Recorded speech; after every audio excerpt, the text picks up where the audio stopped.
सो आज हम लोग पढ़ेंगे वर्क एनर्जी पावर। ठीक है,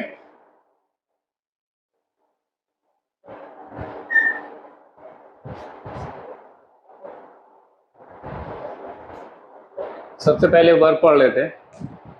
वर्क होता क्या है आपके अकॉर्डिंगली, क्या होता है वर्क, क्या होता है बताइए।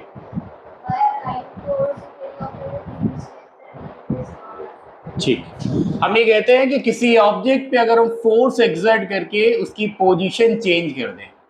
फॉर एग्जांपल ये कोई ब्लॉक है जो किसी पॉइंट ए पर रखा हुआ है, ठीक, इस पे हमने एक एक्सटर्नल फोर्स एक्सर्ट किया बेटा, और इस ब्लॉक की पोजीशन हमने चेंज कर दी, इसको एस मीटर डिस्प्लेस करके इसको कहां पर, ये बी पॉइंट पर लेकर हम आ गए। बात समझ में आ रही है? तो इसी को हम बोलेंगे work. By applying force on an object, if any object is being displaced from one position to another position, that is known as work done। ठीक है ना। वर्क बेसिकली इसको हम W से रिप्रेजेंट करते हैं। डेफिनेशन की बात करेंगे अगर, तो डेफिनेशन जैसे हमने आपको बताई कि by applying force if any object is being displaced from one position to another position. ठीक, फॉर्मूला क्या होता है, तो W is equal to F into S, where F is force, S is displacement. तो इस फॉर्मूले से भी आप एक डेफिनेशन फॉर्म कर सकते हैं। कैसे? आप कह सकते हैं कि work is the product of force and displacement. Work is a product of force and displacement. Unit इसकी क्या होती है बेटा, दैट इज जूल, जिसको हम J से रिप्रेजेंट करते हैं। ठीक है, अब बात करते हैं बेटा, कभी कभी आपसे पूछ लिया जाता है कि डिफाइन वन जूल। क्या बोल दिया जाता है आपसे कि वन जूल को डिफाइन करो। ठीक, तो आप देखो यहां पर ये W वर्क डन है, आप क्या लिखते हैं formula, W is equal to F into S. Clear है? वर्क की यूनिट जूल, फोर्स की यूनिट क्या होती है, न्यूटन, डिस्प्लेसमेंट की यूनिट क्या होती है, मीटर। तो हम ये कहते हैं if 1 Newton force is being applied on an object to displace it by 1 meter, then the work done would be 1 joule। किसी ऑब्जेक्ट पे अगर हम 1 न्यूटन का फोर्स एक्सर्ट करें और वो 1 मीटर डिस्प्लेस होता है, तो जो वर्क डन होगा दैट वुड बी 1 जूल। बात समझ आई?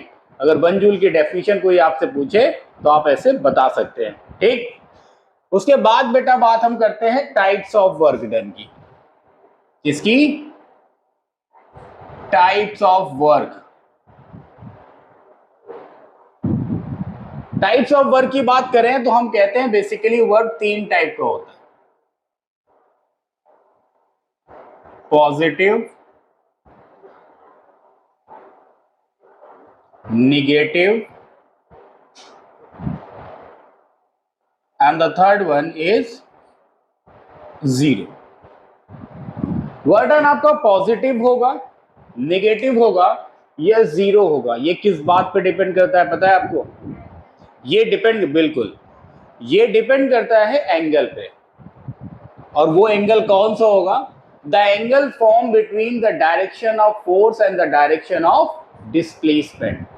फोर्स की डायरेक्शन और डिस्प्लेसमेंट की डायरेक्शन के बीच में जो एंगल फॉर्म हो रहा है वो बेसिकली डिसाइड करता है कि वर्क डन आपका पॉजिटिव है, नेगेटिव है या फिर जीरो है। क्लियर है?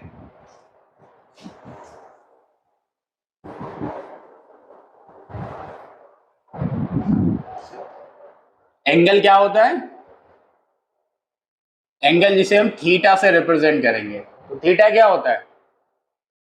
थीटा बेसिकली एक एंगल होगा बिटवीन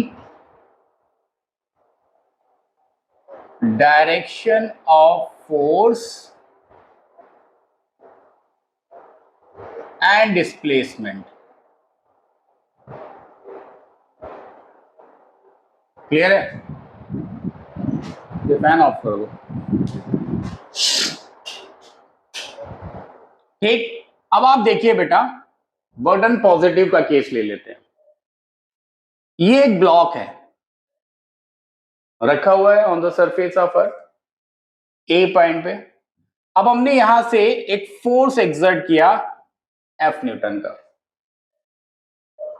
ठीक, एक फोर्स एफ हमने इसमें क्या किया, अप्लाई किया। अब जब अप्लाई किया तो ये इस डायरेक्शन में क्या हो रहा है, डिस्प्लेस हो रहा है। अब आप फोर्स की डायरेक्शन और डिस्प्लेसमेंट की डायरेक्शन देखिए, दोनों की डायरेक्शन क्या है, सेम है। तो यहां पर जो थीटा बन रहा होगा वो क्या होगा, 0 डिग्री। थीटा क्या बन रहा होगा, 0 डिग्री, ठीक। अब बेटा होता क्या है कि वर्डन आपका पॉजिटिव कब होता है, जब आपका थीटा मतलब जो एंगल है, अगर एंगल आपका 0 डिग्री या फिर एक्यूट एंगल है। एक्यूट एंगल जानते हैं ना, the angle lying between 0 to 90, that is known as acute angle. तो हम ये कहते हैं कि अगर direction of force and direction of displacement के बीच में जो एंगल फॉर्म हो रहा है वो 0 डिग्री है या फिर एक्यूट एंगल है, तो उस केस में हम ये बोलेंगे कि वर्क डन आपका पॉजिटिव होगा। क्यों होगा, आप देखिए बेटा, देखो वर्क का जो साइंटिफिक फॉर्मूला होता है that is W is equal to F into S into cos theta. यहां पर एक ट्रिग्नोमेट्रिक टर्म यूज कर लिया जाता है कॉस, और थीटा आपको पता ही है, थीटा क्या है, theta is an angle. Theta क्या है, थीटा एक एंगल है। अब होता है क्या है बेटा, यहां पर जैसे थीटा कितने डिग्री का था, 0 डिग्री का। अब हम ये जानते हैं कि कॉस 0 की वैल्यू कितनी होती है, कॉस 0 डिग्री की वैल्यू होती है 1। तो ये क्या बन जाएगा, W is equal to F S. Reason क्या है, cos 0 degree is equal to 1, ठीक है। यहां पर दूसरा केस ले लेते हैं बेटा। ये तो ये था कि जिस डायरेक्शन में फोर्स है उसी सेम डायरेक्शन में डिस्प्लेसमेंट जा रही है, ठीक, और थीटा आपका 0 डिग्री फॉर्म हो रहा है। अगर थीटा कोई एक्यूट एंगल फॉर्म होता, ठीक, ये बेटा फोर्स की डायरेक्शन है, this is the direction of force, और ये डिस्प्लेसमेंट की डायरेक्शन है। इनके बीच में ये एंगल फॉर्म हो रहा है थीटा। इस थीटा की वैल्यू अगर 30 डिग्री है, कितनी है, 30 डिग्री है, तो अब आपको पता होना चाहिए कि cos 30 डिग्री की वैल्यू कितनी होती है। तो cos 30 degree is equal to होता है √3/2। तो अब फॉर्मूला आप देख लो, W इज इक्वल टू हमने क्या बताया था, एफ एस कॉस थीटा। अगर यहां पर अगर हम अप्लाई करेंगे तो W is equal to F into S into √3/2। बाकी फोर्स की जो भी वैल्यू दी हो और जितना डिस्प्लेसमेंट दिया हो उन सबका आप प्रोडक्ट निकाल लोगे, लेकिन वर्क डन आप देख रहे होगे ultimately work done is positive, क्योंकि सारे के सारे टर्म कैसे हैं, पॉजिटिव, ठीक है ना। तो जैसे जैसे थीटा की वैल्यू बदलेगी वैसे वैसे एंगल की वजह से इनकी वैल्यूज बदलती जाएगी।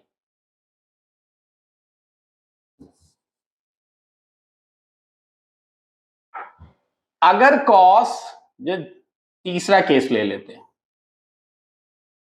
ये फोर्स की डायरेक्शन, ये डिस्प्लेसमेंट की डायरेक्शन, इनके बीच में जो थीटा फॉर्म हो रहा है that is equal to 45 degree, ठीक। तो cos 45 की वैल्यू कितनी होती है, दैट इज इक्वल टू 1/√2। ये भी पॉजिटिव है।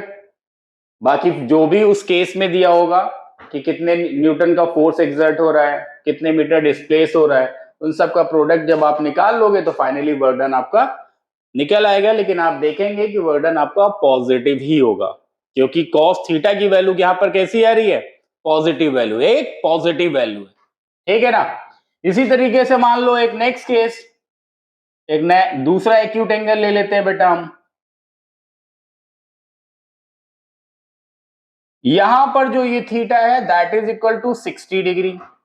तो हमें ये पता होना चाहिए बेटा कि cos 60 degree is equal to होता है 1/2। बाकी आपको अपना मेन फॉर्मूला याद रखना है क्या, W is equal to F S cos theta.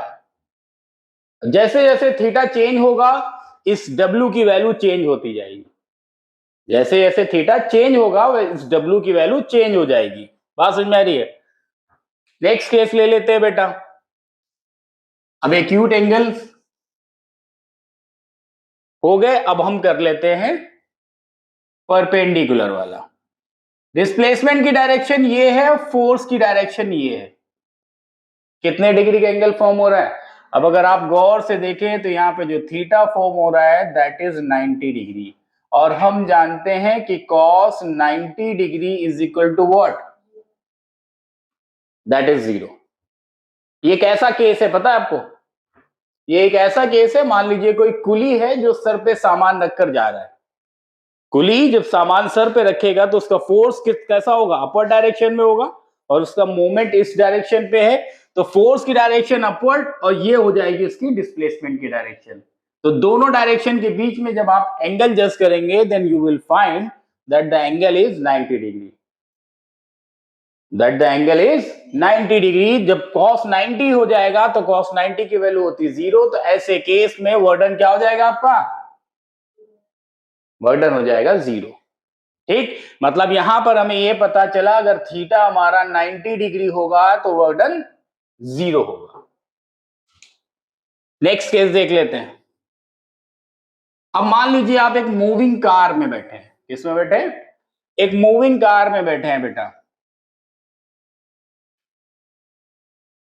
ठीक, आपने ब्रेक्स अप्लाई किए।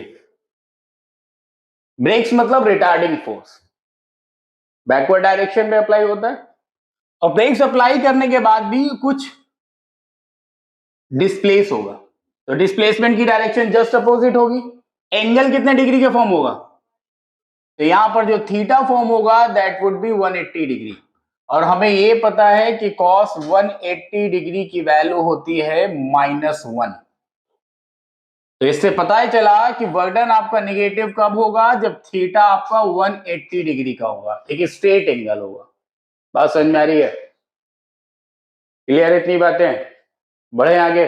मतलब हमें ये टाइप्स ऑफ वर्डन पता चल गया। टाइप्स ऑफ वर्डन बेसिकली डिपेंड करता है एंगल्स पे। एंगल क्या होता है? एंगल वो वैल्यू है, हम ये कहेंगे कि angle between the direction of force and the displacement. Theta पे डिपेंड करता है वर्डन। आप टाइप्स ऑफ वर्डन किस पे डिपेंड करता है? थीटा पे। तो थीटा आपका 0 है, 180 है या 90 है, ये कैसे पता चलेगा? By watching, by observing the directions of the displacement and forces.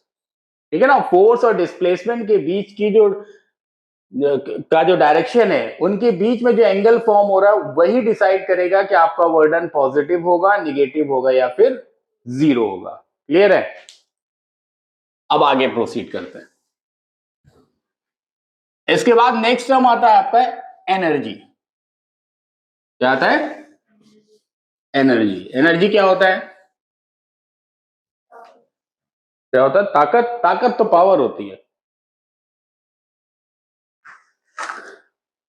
Energy से आपको पावर मिलती है, मतलब पावर आपको कहां से मिलती है? एनर्जी से।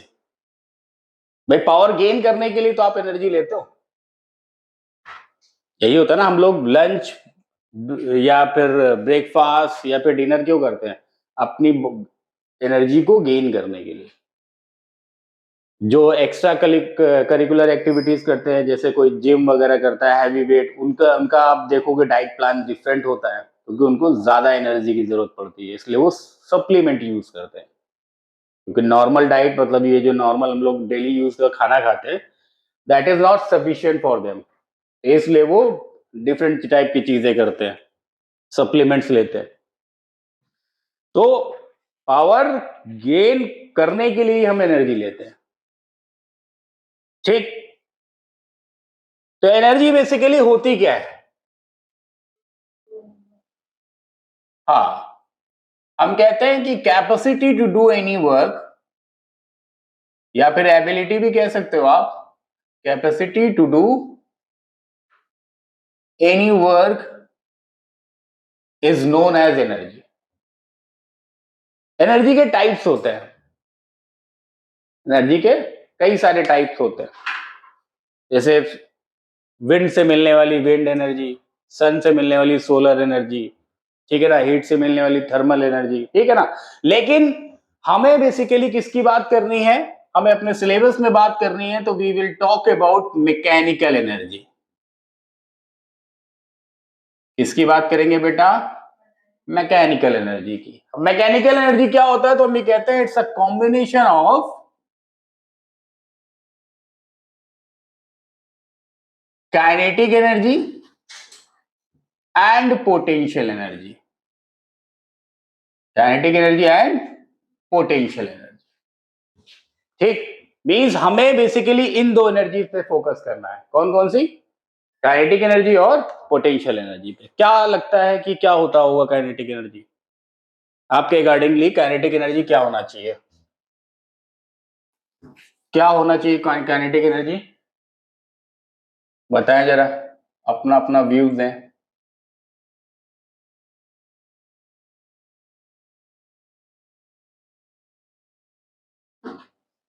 बोलेंगे?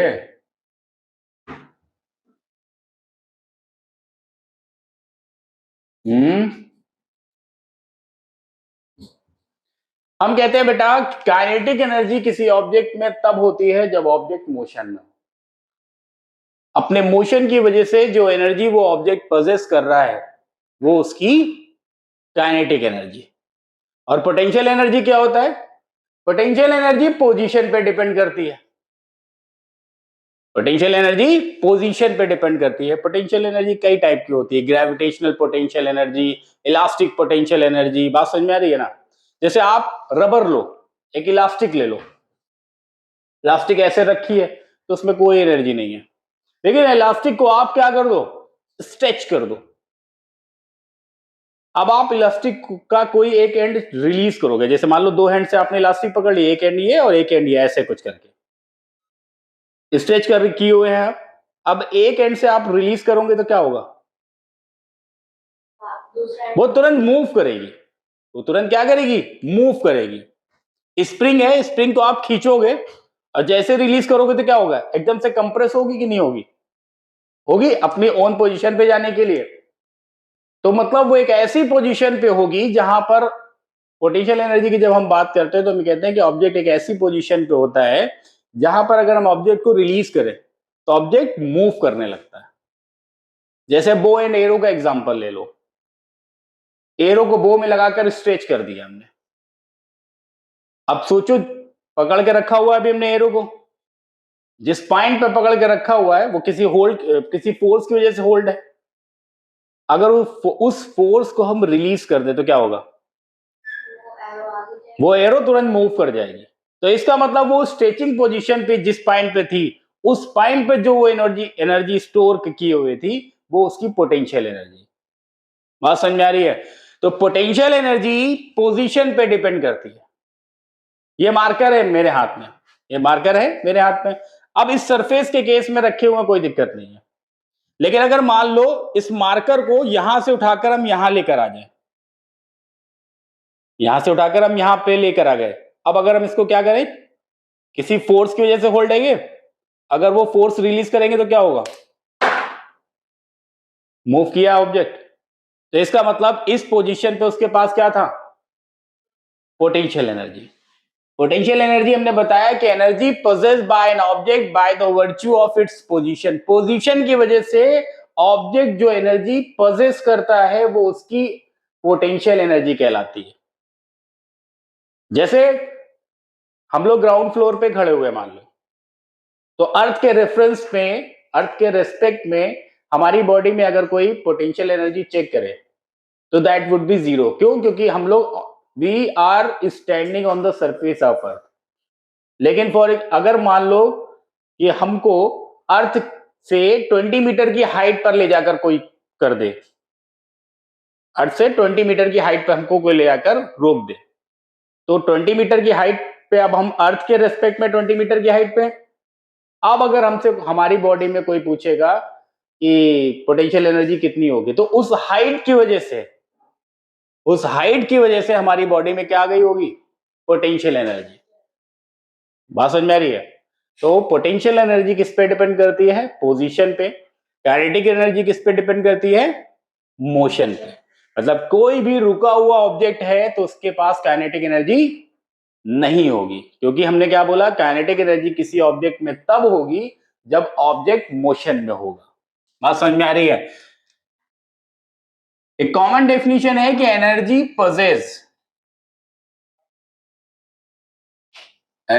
possessed by an object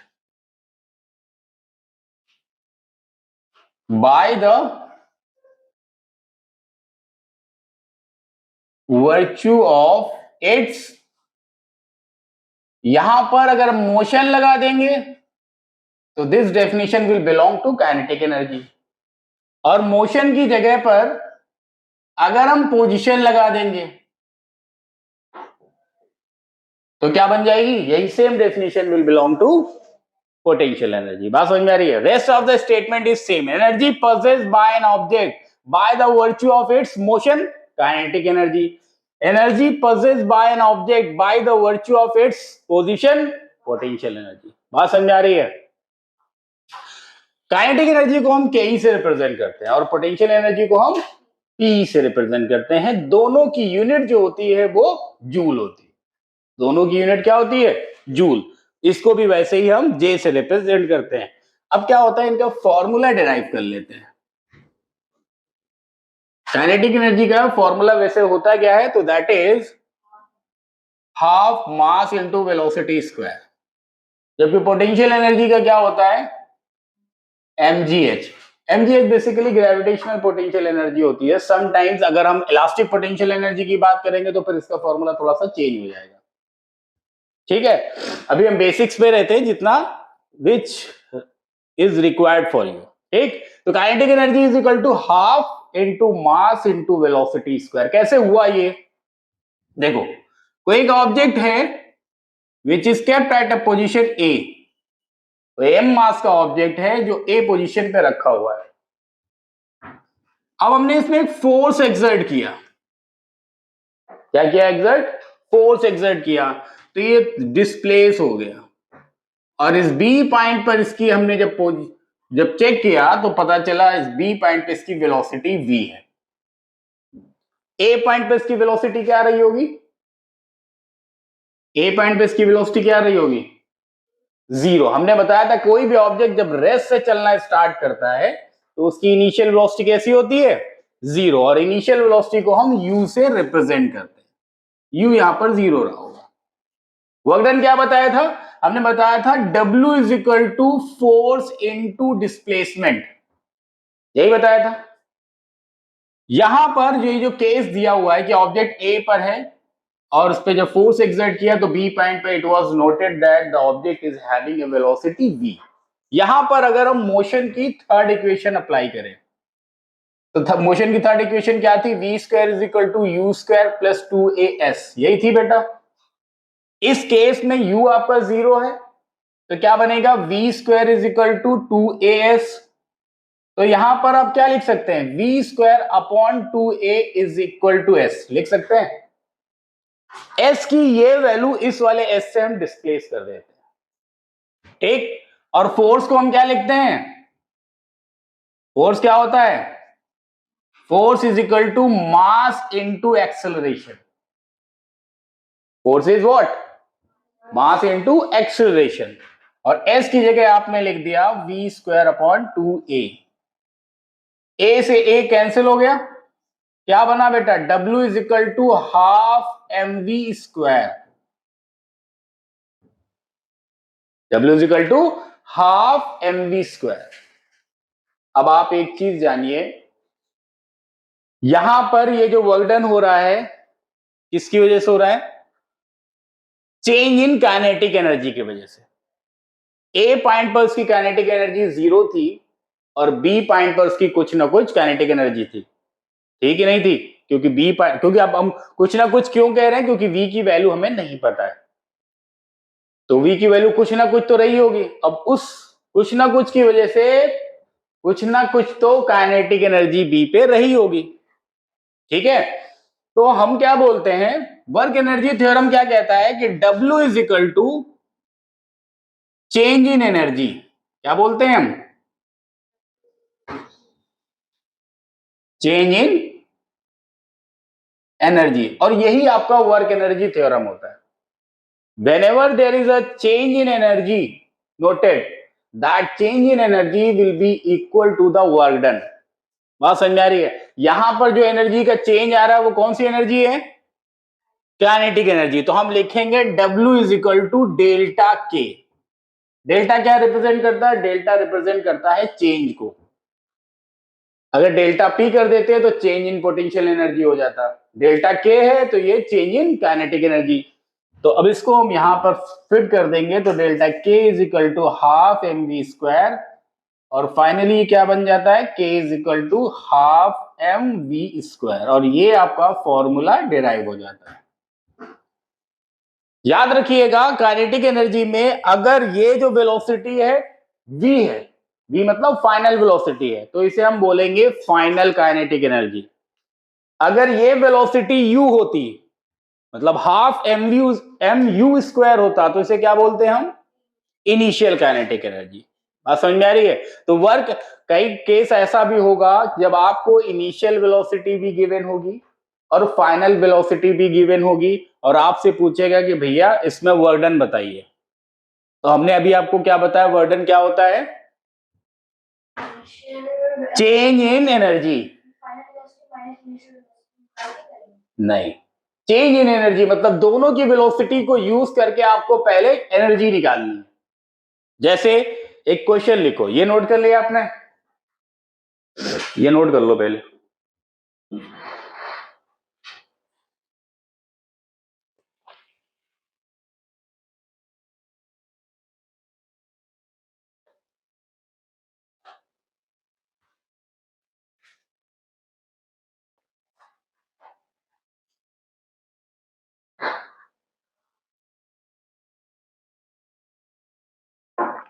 हो गया?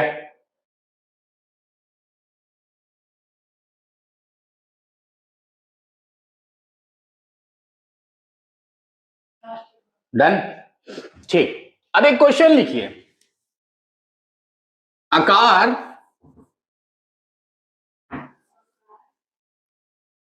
is moving with a velocity of 20 meter per second.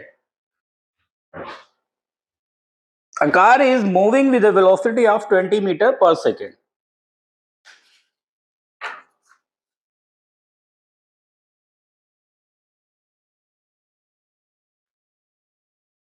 Driver accelerated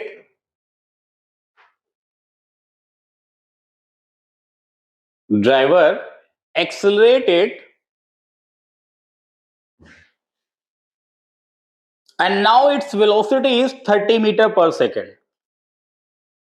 Now its velocity is 30 meter per second. Find out the work done by the car. Find out work done by the car. If the mass of the car is 100 kg, if the mass of the car is 100 kg,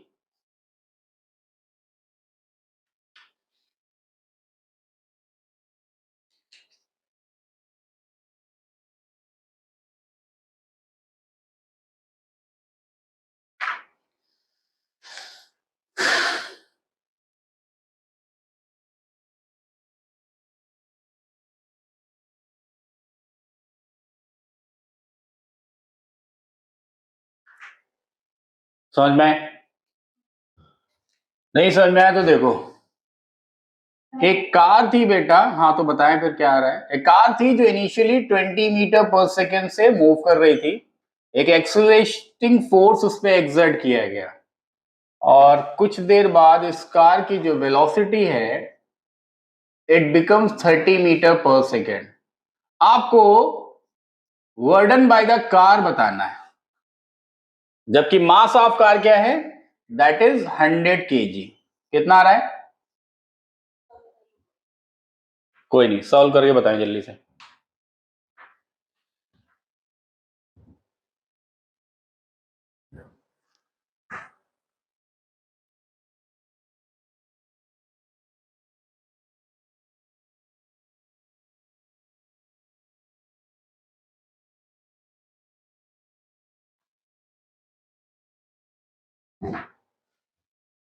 कर पाएंगे कि नहीं कर पाएंगे? नहीं, अगर नहीं हो रहा है तो फिर मुझे बता दीजिए।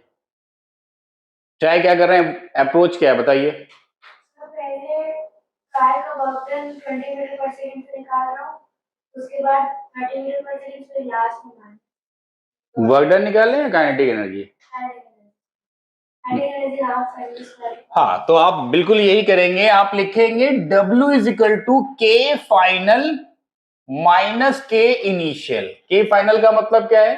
फाइनल काइनेटिक एनर्जी मैंने आपको बताया था कि जब हम फाइनल वेलोसिटी से काइनेटिक एनर्जी निकालेंगे तो वो उसकी फाइनल काइनेटिक एनर्जी होगी, और इनिशियल काइनेटिक एनर्जी क्या होगी जब हम इनिशियल वेलोसिटी से काइनेटिक एनर्जी फाइंड आउट करेंगे। तो के फाइनल मतलब half mv square minus half mu square. इन दोनों में हम हाफ m कॉमन ले लेते हैं बेटा। मास कितना था 100 kg। v स्क्वायर मतलब 30 का square that is 900। u square मतलब 20 का स्क्वायर दैट इज 400। इसे इससे कैंसिल किया, दिस इज 50। 50 इंटू 500 कितना आ गया? 25,000 जूल। क्लियर है?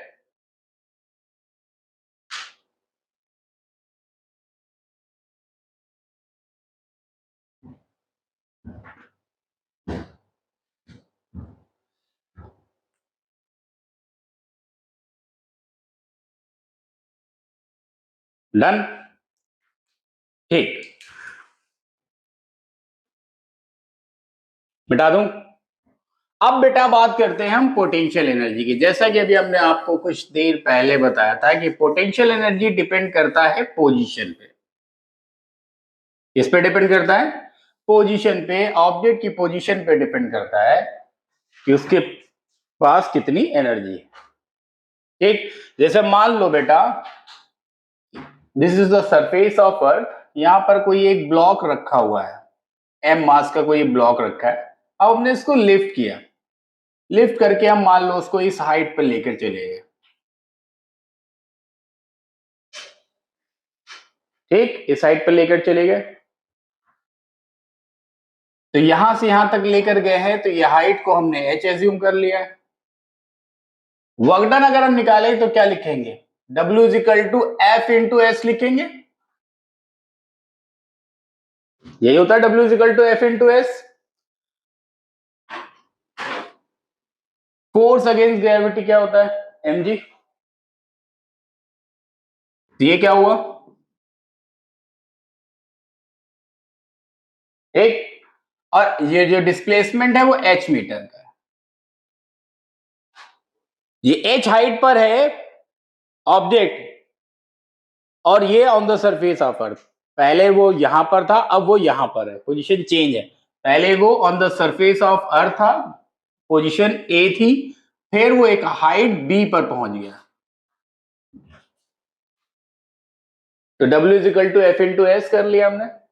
ठीक, ऑल द ग्रेविटी की वजह से ये G जो है वो निगेटिव होना चाहिए। G निगेटिव होना चाहिए, क्योंकि वर्क डन अगेंस्ट ग्रेविटी क्या होता है? G आपका निगेटिव होगा। G की वैल्यू तो जो भी रहेगी 9.8 या 10 है, लेकिन अगर ग्रेविटी के अगेंस्ट हम देखेंगे तो G की वैल्यू क्या होगी? निगेटिव होगी। अगर कोई ऑब्जेक्ट अर्थ से अपवर्ड डायरेक्शन पे जा रहा है तो उसमें G निगेटिव होगा, क्योंकि वो अर्थ के अगेंस्ट मूव कर रहा है। यहां पर हमने क्या बोला कि ये ऑब्जेक्ट को एक हाइट पे हम लेकर चले गए। इस हाइट पे है ऑब्जेक्ट, इस हाइट पर है, तो W is equal to F into S. F is equal to mg। यहां पर जो फोर्स अप्लाई हो रहा है वो mg के बराबर होगा, और डिस्प्लेसमेंट हो गया h। तो हम क्या बोलेंगे कि वर्क डन अगेंस्ट ग्रेविटी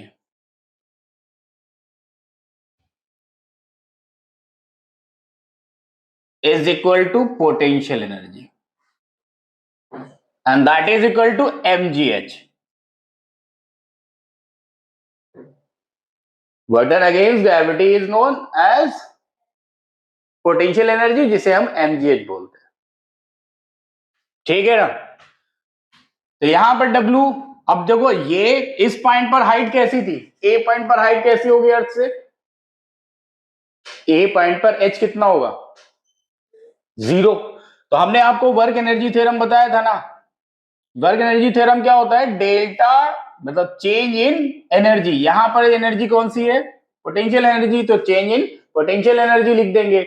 ए पॉइंट पर उसकी पोटेंशियल एनर्जी 0 और बी पॉइंट पर उसकी पोटेंशियल एनर्जी mg है, तो यहां पर W इज इक्वल टू क्या हो गया mg है, तो आप डायरेक्टली लिख दोगे potential energy is equal to mgh। Potential energy किसके बराबर हो गई, mgh के बराबर हो गई, ठीक है ना। कई बार पोटेंशियल एनर्जी आपके काइनेटिक एनर्जी के बराबर हो जाती है, कुछ केस ऐसे होते हैं जिसमें पोटेंशियल एनर्जी किसके बराबर होगी, काइनेटिक एनर्जी के बराबर होगी। कैसे पता चलेगा कौन सा है वो केस,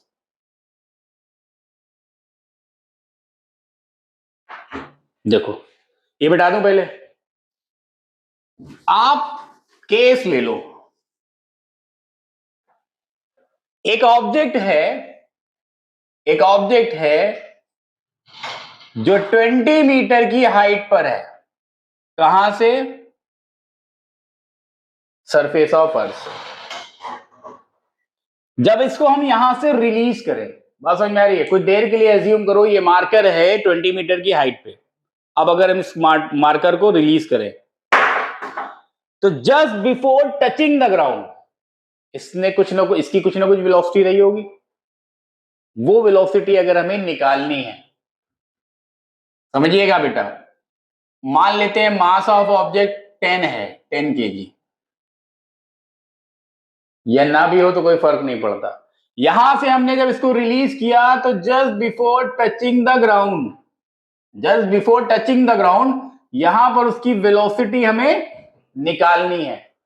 एक बात बताओ, इस पॉइंट पर उसके पास एनर्जी कौन सी है, पोटेंशियल, काइनेटिक है क्या यहां पर, अभी नहीं है, क्यों, क्योंकि वो होल्ड पे है।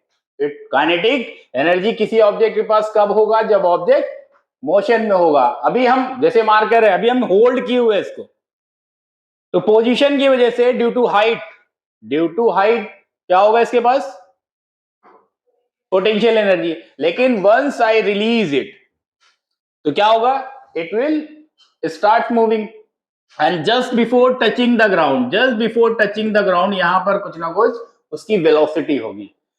तो जैसे तो आप सोचो, जैसे just before touching the ground height कैसी हो जाएगी, 0 हो जाएगी, हाइट 0 हो जाएगी, just before touching the ground h हो जाएगा 0।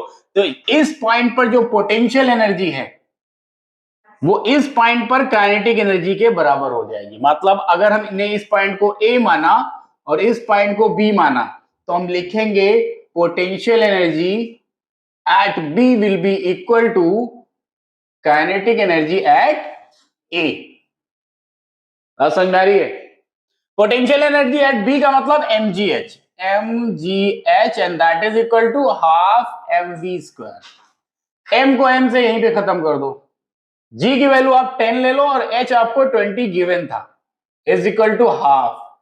v हमें निकालना था, ये इधर जाकर मल्टीप्लाई हो गया, ये क्या हो गया 400 इज इक्वल टू v²। तो v कितना आ गया 20 मीटर पर सेकेंड। बात समझ में आई। तो कुछ केसेस ऐसे भी होते हैं जहां पर पोटेंशियल एनर्जी काइनेटिक एनर्जी के बराबर, ये वो वाला केस है, ठीक। अब तो ये हो गया वर्क एनर्जी। अब इसमें कंजर्वेशन ऑफ एनर्जी क्या होता है, कोई बात नहीं, कंजर्वेशन ऑफ एनर्जी क्या होता है,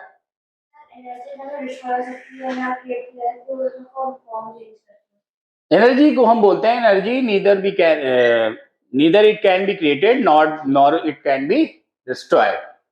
एनर्जी जो होती है वो एक फॉर्म से दूसरे फॉर्म में ट्रांसफर हो जाती है, दूसरे फॉर्म में चेंज हो जाती है। एनर्जी का एक फॉर्म से दूसरे फॉर्म में चेंज हो जाना ट्रांसफॉर्मेशन ऑफ एनर्जी कहलाता है।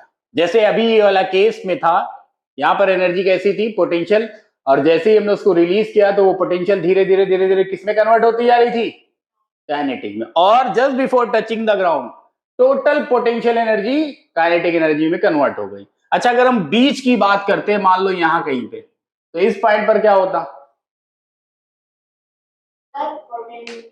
अगर ऊपर उठा रहे थे तो नहीं, मान लो यहां से हमने रिलीज किया और इस पॉइंट पर हम, ये कोई पॉइंट सी ले लें और इस पॉइंट पर हम आपसे बात करें कि भाई,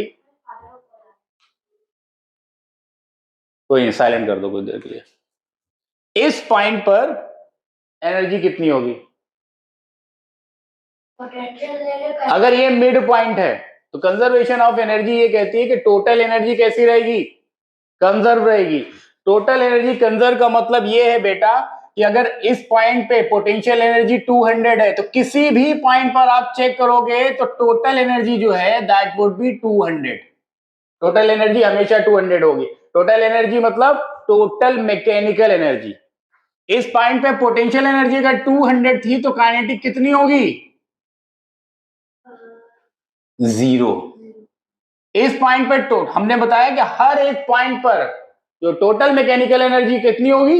एज इट इज होगी, जितनी हमने ऑब्जेक्ट को दे रखी है। जी, अगर ये मिड पॉइंट है तो मिड पॉइंट पर पोटेंशियल एनर्जी हाफ हो जाएगी, मतलब 100 हो जाएगी, 100 जूल हो जाएगी, और काइनेटिक कितनी बचेगी? क्योंकि total mechanical energy will remain constant. इसी को हम बोलते हैं कंजर्वेशन ऑफ एनर्जी। ठीक है ना? We will continue this topic in our next lecture. ठीक है।